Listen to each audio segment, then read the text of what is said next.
let's highlight 10 underrated supernatural anime, which, just to kind of understand the genre a bit more, are usually storylines that take place on Earth, but include inexplicable beings woven into the world, usually based off of folklore. So this includes ghosts, vampires, werewolves, etc. According to my research, supernatural genre shows are usually not attributed with fantasy, and while it's possible to have both supernatural and fantasy genres together, it's usually really rare. It's a little blurred in classification, so for this video, I'm just gonna go purely based off of what my anime list has as supernatural, and what I've seen from that, obviously. Now there might actually be a lot that I myself haven't seen, so please do leave your own personal favorite underrated supernatural anime in the comments. I've discovered a few shows I've never heard of thanks to the few people leaving comments here, so I'd love to look more into your favorites myself.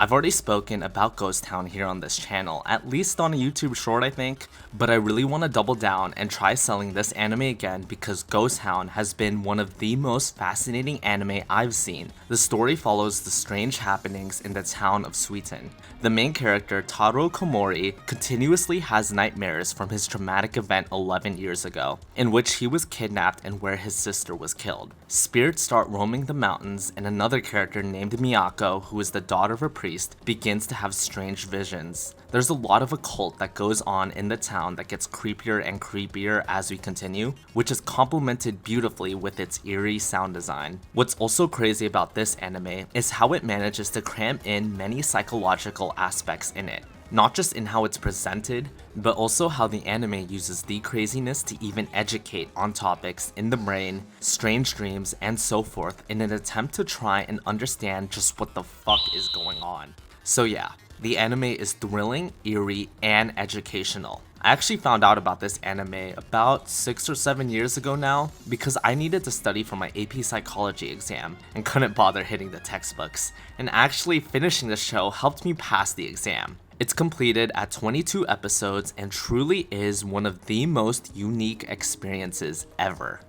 Hard shifting from the thrilling horror nature Ghost Town exudes, Yamada-kun and the Seven Witches is a romantic comedy with some really fun supernatural twist in it all throughout. Our blue-haired delinquent MC has an accidental encounter with Shirashi, one of the top honor students. After falling down the stairs and locking lips, they actually end up switching bodies. Now Ryu, in Shirashi's body, has to discover just what's going on and uncover some of the supernatural mysteries of the school and everyone that they get tangled up with as well. Yamada-kun and the Seven Witches takes this initial premise and runs as far as it can with it in all directions. The comedic moments in this show are some of the hardest I've ever laughed in anime. There's quite a few twists with the supernatural throughout that I was honestly surprised that they fleshed out. And the romance between our two leads is really adorable. Each of the side characters is memorable and a hoot, with my favorites being Miyamura,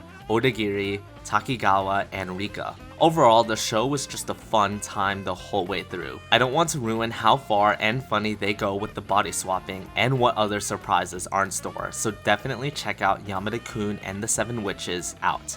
The Morose Mononokean may be the perfect gateway anime into the yokai-themed rabbit hole. The show follows the duo of Ashia and Abeno as they work towards expelling yokai, which are supernatural phenomenons usually based off of Japanese folklore, from the real world and into the underworld, and the various relationships they form with the yokai, as well as a pretty good coming-of-age story for Ashia. The anime is heartfelt, the growing relationships between the duo and yokai was fun to see, and it was just nice to see the duo learn how to work together more as well. Overall, the Morose Mononokean is a really relaxing and feel-good ride.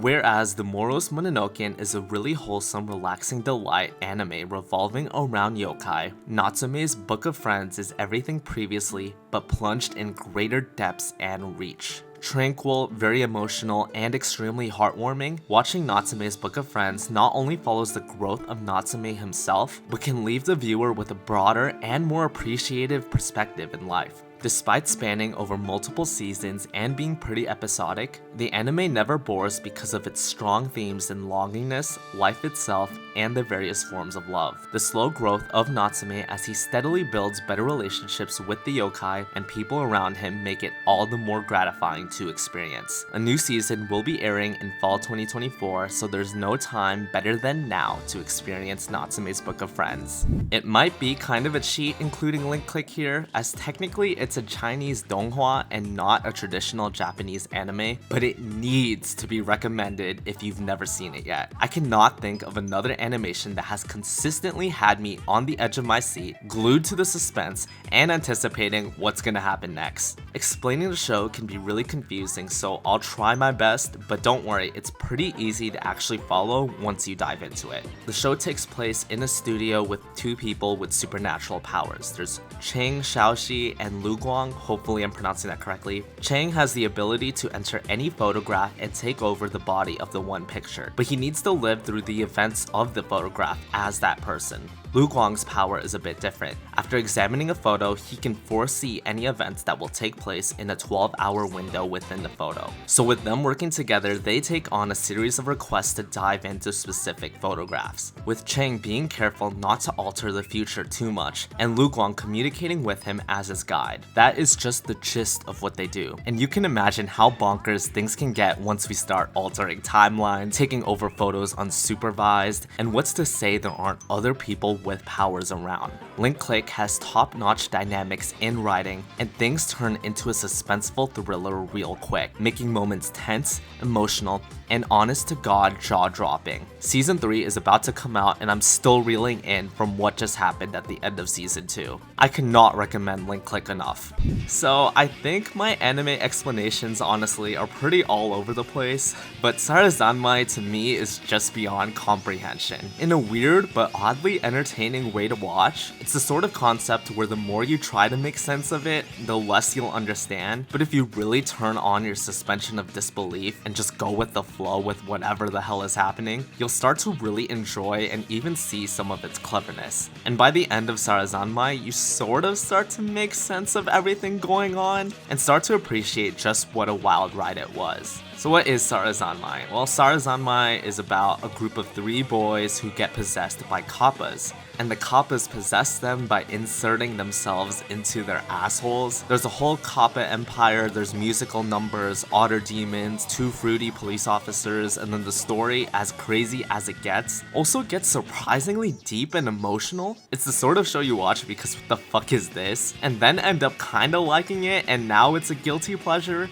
Honestly, I'm still confused, but I don't think I regret watching Sarazanmai, and it's only 11 episodes to boot, so if this made you scratch your head the way that I did, I do indeed suggest seeing it for yourself. Sakurada Reset is a really thought-provoking anime, so if you enjoy these types of shows, this might be for you. Set in the ocean side of the town of Sakurada that's filled with people that each have a supernatural ability, our MCK meets a girl named Haruki who has the ability to reset everything around her by 3 days maximum. Mixing it in with K's ability to have perfect photographic memory, the two band together with others in order to help aid the other townspeople. As a warning, the anime does require really close attention to understand what's happening and is pretty dialogue heavy, but what makes Sakurada Reset really unique and fun are all of the different supernatural abilities that can come into play and the combinations everyone uses in order to help solve the bigger picture. It really rewards the viewer for paying closer attention to its cleverness and can be really gratifying as a result. The anime never caught on, probably because of the attention needed to see it, but if you stick through it, it really is a gem. The general consensus on Summertime Rendering is that it's really good and that more people need to watch it.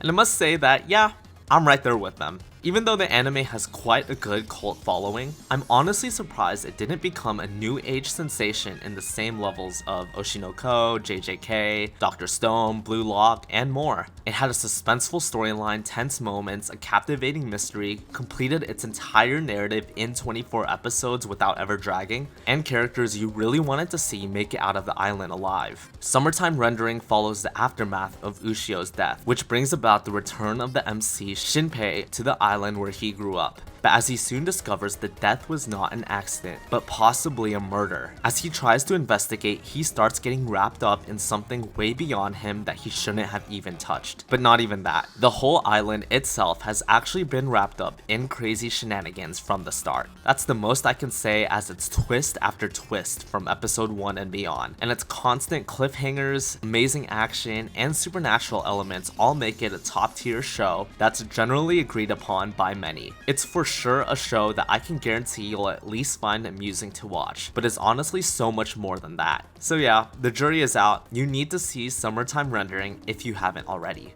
So I wasn't entirely sure about putting this here because Durarara was actually one of the biggest anime franchises to exist, but that was back in 2010. Having been 14 years now since its original air date, the show has lost a lot of relevance in return for the newer fads to come out. It didn't really have the same staying power that other popular shows during its time, such as Anohana, Fate Zero, and I would even argue even anime like Toradora, Maid-sama, and Madoka Magica have had. Which I think is a shame because I do think Durarara holds up in its innovation in storytelling and overall quality all throughout the years. What makes Durarara so unique is its multi-perspective convoluted storytelling, with the city of Ikebukuro itself being sort of the main character and following the many unique inhabitants of it. For example, one episode may focus heavily on what is technically our MC Mikaido's point of view, where we see his thought process and all the actions he takes. But the next episode will then focus on a completely different character, let's say the Headless Rider Celti, and it'll walk us through her current dilemmas as well. In the background of Celti's episode, we can see Mikaido doing the same actions he did in the last episode, really hinting towards the viewer where the episode takes place in the timeline. It can get a little bit confusing as episodes start jumping periods of time before moving forward, but you're always able to tell when in the timeline the episode takes place based off of what happens to all of the other background characters. And while this seems pointless, each episode is necessary to move forward the story's climax in some shape or form, and the actions everyone performs in their episodes are explained in their motivations. I remember by the end of the first season when everything started to click together was one of the times I remember audibly going, "Holy shit!" All of the characters' secrets, their interactions made sense, and I appreciate how everything suddenly felt so well put together as it clicks, and that's what makes Durarara so invigorating and brilliant. The Japanese visual novel studio Key has become pretty irrelevant in the anime scene as of late. For everyone newer to anime, the game studio's adaptations used to be pretty popular in the community, with many eyes on any anime being announced that's based off of a Key property. They're known for a signature expectation in their works. A Key adaptation will make you cry. For the last entry, I wanted to highlight an underrated anime even with the Key name holding it up, and that is Little Busters, which follows Riki, who is traumatized from the death of his parents in a car crash. He finds solace in a group of friends, and they form a little group together called the Little Busters, and eventually work towards creating a baseball team. But there's a lot more to this, as the world itself and characters each have secrets that begin to unravel as the story goes on. The anime is full of melodrama, tragedies, and emotions that overall create quite the fulfilling experience by the end, even if the beginning doesn't impose that thought. Despite being a Key adaptation, even Little Busters went pretty under the radar and does deserve more spotlight for just how this emotional story unfolds and ends. And that right there wraps up my 10 underrated supernatural anime. I believe I might have been pushing the term a bit with this video, but in my defense, my sample size for completed shows in this genre wasn't as big as it was for other genres like comedy or even sports. So yeah, I really do encourage you to leave your own recommendations so I could check them out myself. Let me know if there's any other genres or types of underrated anime you'd like to see me do next. I'm also gonna try experimenting with other types of anime commentary as well, so thank you so much for watching this video, and hopefully, I'll see you in the next one. Peace.